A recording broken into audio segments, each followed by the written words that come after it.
Good day and welcome. Today we'll be talking about your perception as a teacher, how to manage your perception as a teacher.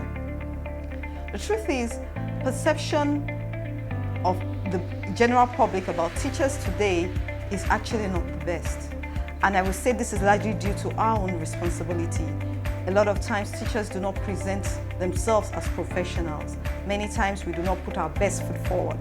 And the challenge is that many of us are beaten down.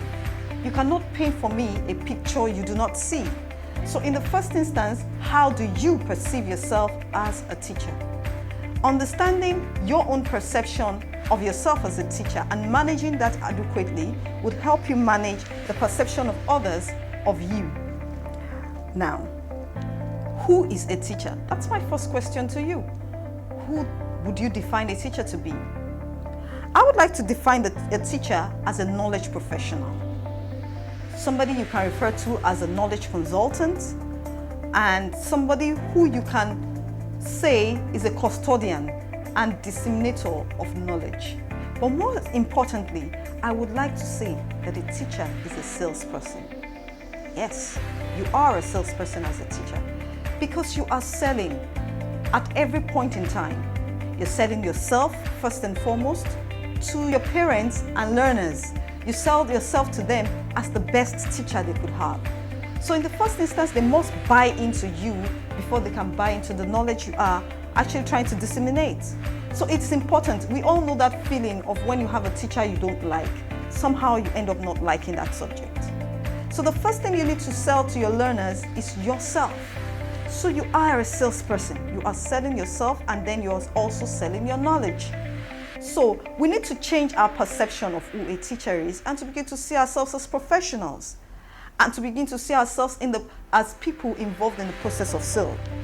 I would like to categorize teachers into 4 types of teachers, basically. The first type of teacher are those I refer to as accidental teachers. These are people that get into the profession because they don't have a job. So you've been at home for like 2-3 years and people begin to cancel you. Oh, why don't you go into teaching? You probably can teach in a primary school. After all, you taught during your NYSC. And so many people just approach your school and say, well, I think I can teach English. I think I can teach maths. That's the accidental teacher. Got into the teaching profession simply because there are no jobs out there. Next group of teachers I would like to identify are those I call circumstantial teachers.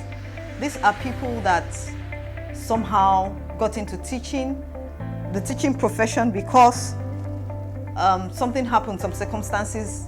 Maybe they weren't able to get into the university for the course they wanted to study, so they went in to study something, education.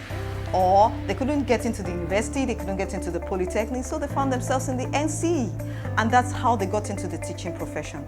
These are the second category of teachers. So they really did not set out wanting to be teachers, but somehow circumstances around their lives have pushed them into the teaching profession. This is the second category of teachers I would like to identify. The third category of teachers I would like to identify are those I refer to as the born teachers.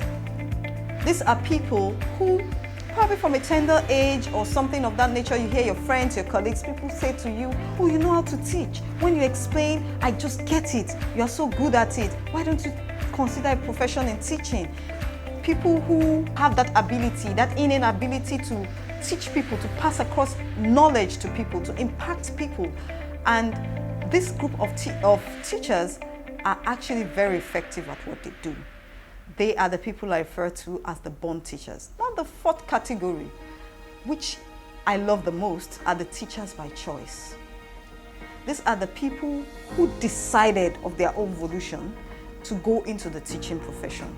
Probably because they saw a need or they feel a nudge in that direction, maybe a calling of some sort. And for some of them, they were actually born teachers. People had told them how good they were at teaching, and they decided by choice to go into the profession of teaching. These are the best teachers you can come across. They are not doing it for the money. They are not doing it for funny reasons. They are doing it simply because they chose to do it.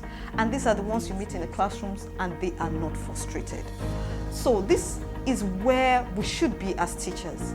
I believe that no matter how you got into the profession, either by accident or through the circumstances, or because people say you have the innate ability to do it, you should get to a point in your life where you actually choose to do it, as in consciously decide to love the profession and go into the profession. This will help you find fulfillment. This will help you be more impactful in what you do. My name is Damilola Odukoya. Thanks for listening in. If you have any questions, comment, please post in the comment section below and I will respond to you.